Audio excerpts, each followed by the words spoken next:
A man at a concert demanded I switch seats with him because I paid less, but I deserve a better view. When I refused, he sat on my lap and shouted, "Well, we can just share."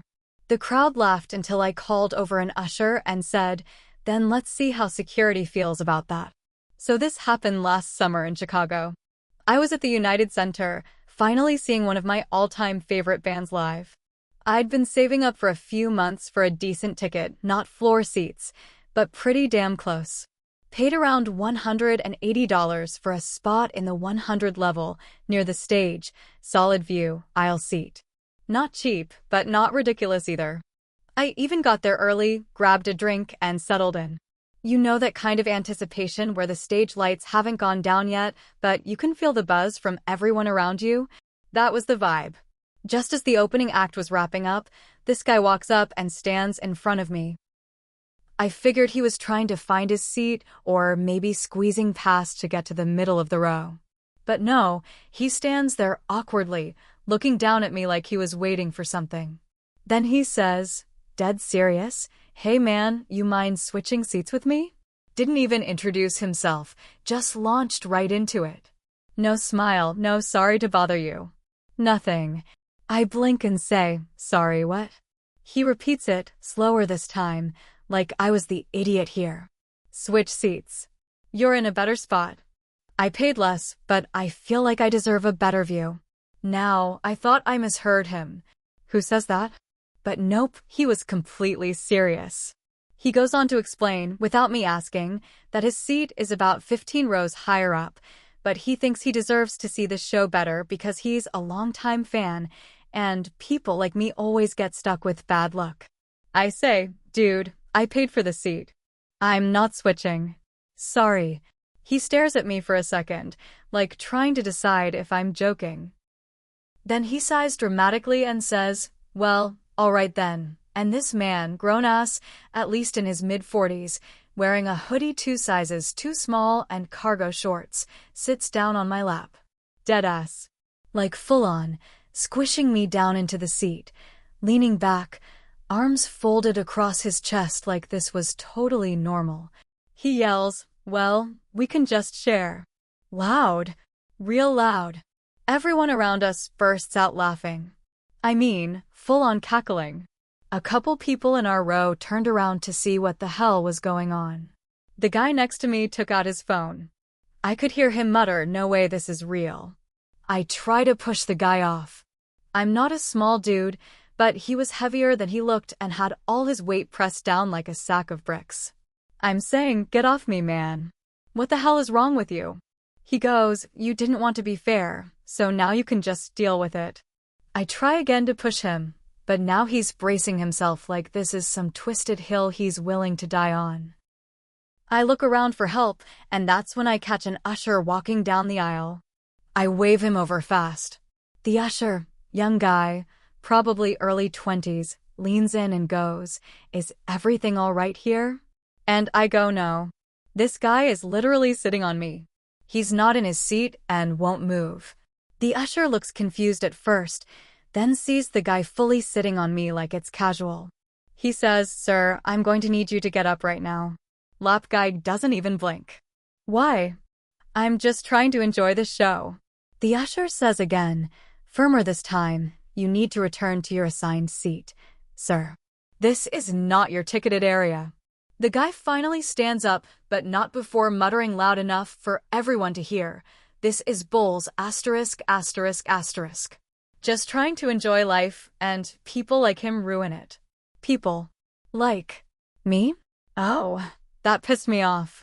He walks off, but not far. Turns out, his seat was in the upper 200 section, a good 20 rows back and at a steeper angle. Still decent, but nowhere near the view he was trying to steal.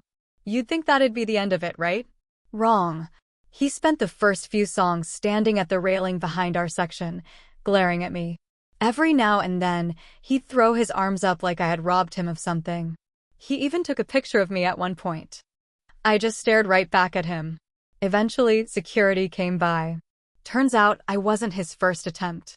He'd tried to trade with another guy in the same row as me before he found me, and when that didn't work, he tried to just insert himself into my lap like it was a freaking shared cab ride. Security walked him out mid-set. And here's where things got real satisfying. But I'll hold off on that for now. So security walks him out. Not dragging, but definitely escorting him. He's still yelling stuff over his shoulder like, "You all saw what he did, and this isn't fair." Total meltdown. He's pointing back at me like I'd committed some crime, and I'm just standing there like, "Dude, you sat on me." After that, the show finally felt normal again. I got to enjoy the rest of the set. The crowd was electric, and the band was everything I hoped they'd be. I was still annoyed, but I figured that would be the last I'd hear about him.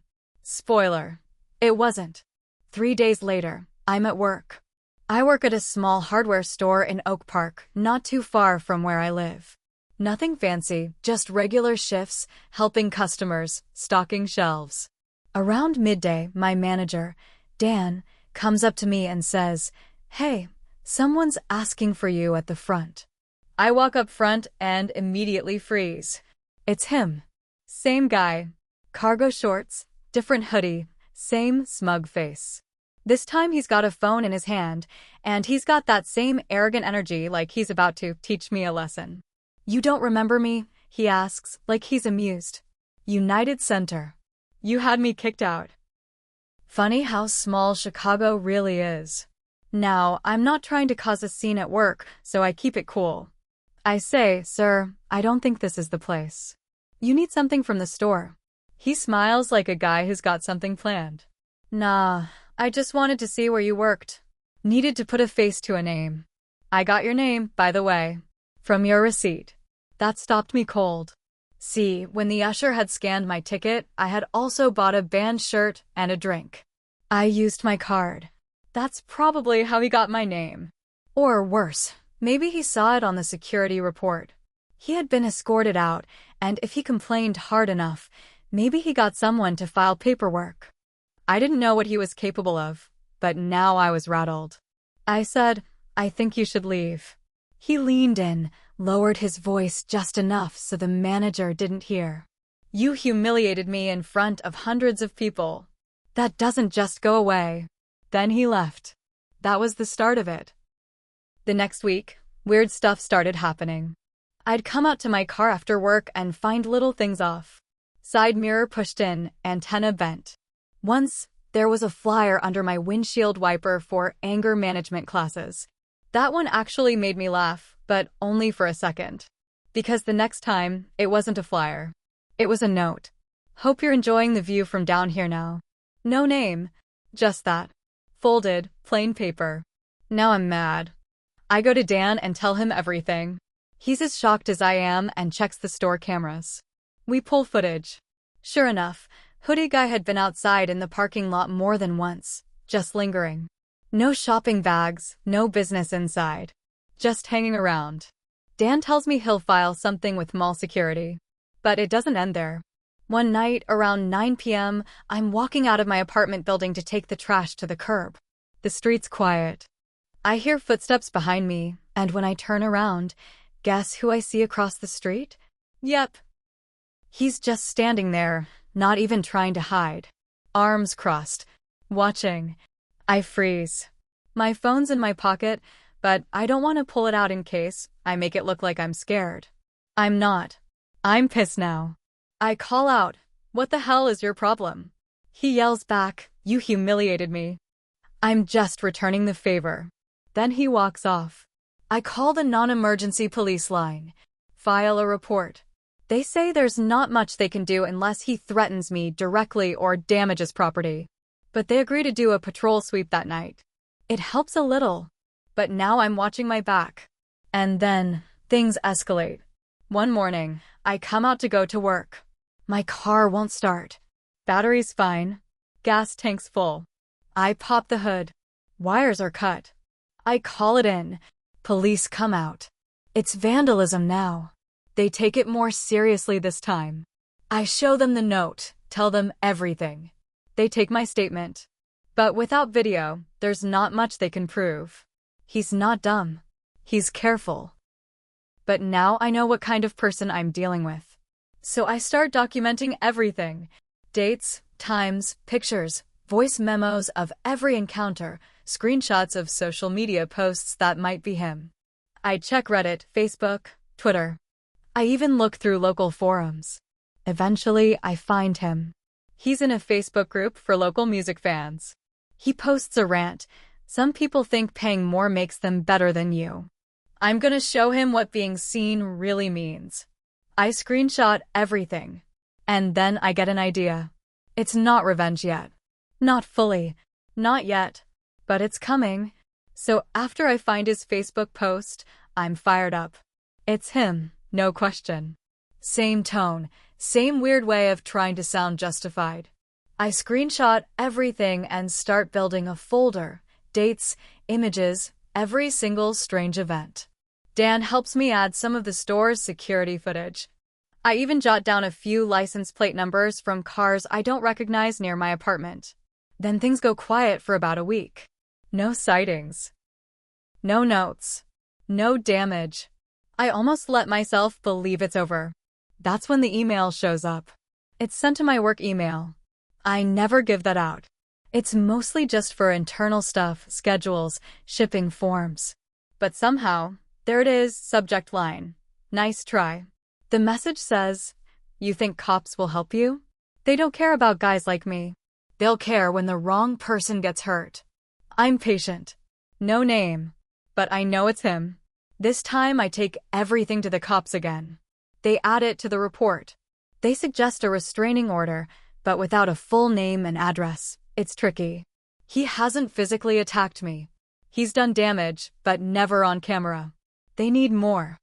I realize I've got to find out who he is. I go back to the Facebook group where I found the rant. It's public. I scroll through the comments on his post. One woman replies with classic Jim, always stirring the pot LOL. I click her profile. She's tagged him in photos. There he is, Jim M*******. Same face, different lighting, different vibe. But it's him. I look him up. Works for some delivery company in the suburbs. I now have his full name, his employer, his public posts, and I already have his face and 100 screenshots.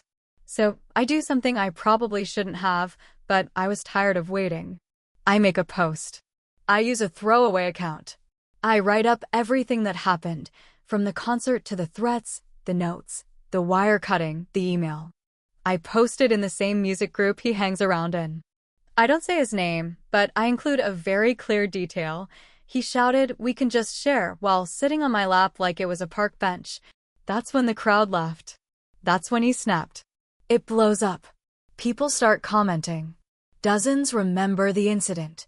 Someone posts, "Wait, was this at United Center? I was there, I saw that." A few more add, "I remember the lap guy. What the hell?" Then someone goes, "Oh God, was that Jim M?" It doesn't take long for people to piece it together. Someone drops screenshots of his posts from that night, angry rants, passive-aggressive memes about entitlement, and fake fans. Then someone else shares a photo. It's him. At the concert. Same hoodie. You can even see me in the background, clearly not laughing. The group turns on him. Fast. People start tagging admins. "This guy's a threat. Get him out of here. He's stalking someone." Admins ban him. Other people message me asking if I'm okay. I don't reply. I just watch. But he does. 2 nights later, I get another note. This time it's taped to my front door. "So you want to embarrass me again? Don't act shocked if you lose something that matters." I call the cops again. They take this one seriously now.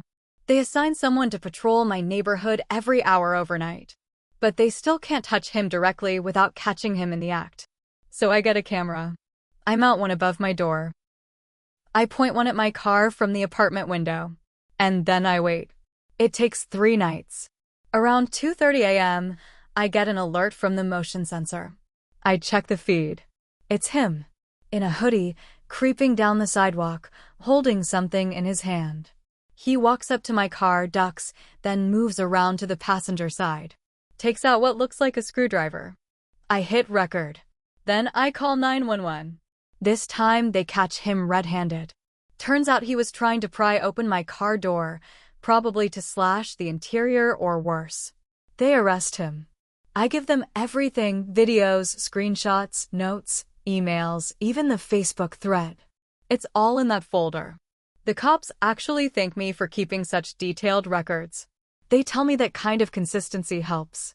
Now he's facing charges: vandalism, harassment, possibly stalking. I don't hear from him after that. No more emails. No more notes. No more weird behavior. But it's not over. Because here's where it really gets strange. A couple weeks after his arrest, I get a call from a number I don't know.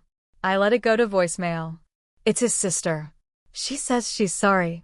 Says Jim has issues and that he's had problems with people before. She says he lost his job because of everything that happened and is blaming me for it. Then she says, I don't want him to come after you again. But you should know, this isn't the first time he's done something like this. I saved the message. Now I'm wondering how many other people had to deal with him before he found me. I called the number back. Didn't plan to. My first instinct was to block it, but something about what she said stuck in my head. This isn't the first time.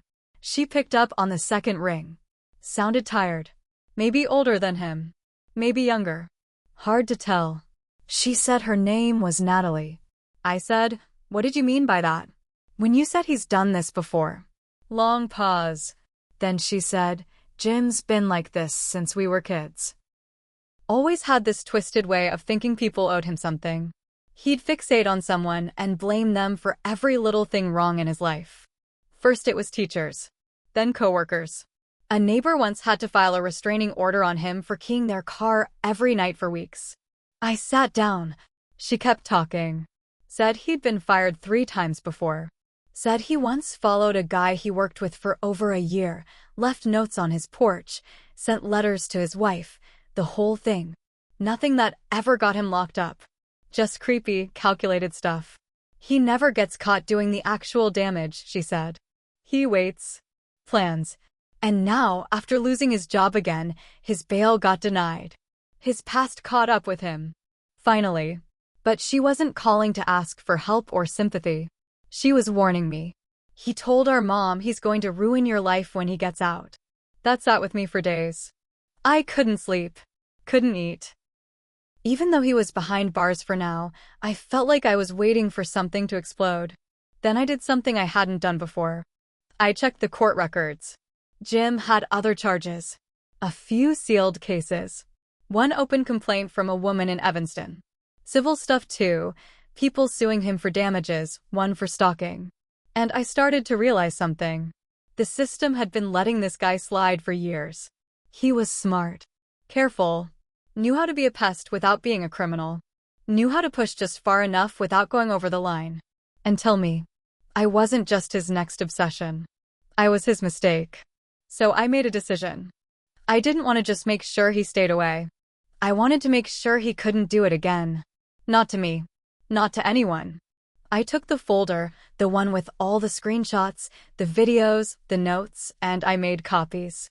I contacted every person listed in the old civil cases, sent them what I had, asked if they had anything they'd be willing to share. 2 responded. One of them had pictures of her car keyed the same way mine was. Another had a recording of a voicemail he left, breathing heavily, whispering, "We're not done." Creepy stuff. Stuff that didn't win court cases, but when you stack it all up, paints a real clear picture. Then I posted everything. Not on Facebook. Not on Reddit. I made a website. His name. His face. The full story. Timeline, evidence, everything. Even the email. Even the voicemail from his sister, with her permission. I posted a form at the bottom for anyone else to share if they'd been targeted by him. At first, I thought it might be too much. But then people started sharing it. And it blew up. I got emails from people in other cities. One guy in Milwaukee said he used to work with Jim at a shipping warehouse, claimed Jim threatened to burn his house down after a work dispute. Another woman said he followed her home once after a parking lot argument, took pictures of her house, and never got caught. Cops reopened one of the old civil complaints. Then came the press. Small, local stories at first. But still, concert stalker finally caught after years of harassment was a headline. My face got blurred out. His didn't. Then came the job loss. Again. Turns out even in jail, his employer hadn't cut him loose yet. When the site went viral, they fired him. Public statement and all. His sister called me one more time. Said he found out about the site. Said he lost it. Screamed at her over the jail phone. Said he'd rather die than live with that kind of shame. That's when I felt it. Not relief. Not justice. Just, wait. It hit me how far this had gone. How something as stupid as a concert seat turned into a personal war. And yeah, I could have ignored it. Could have walked away. But I didn't. And maybe that says something about me, too. It's been 6 months since the trial. He pled out. Got sentenced to 2 years and probation after. The judge saw the pattern, saw the proof.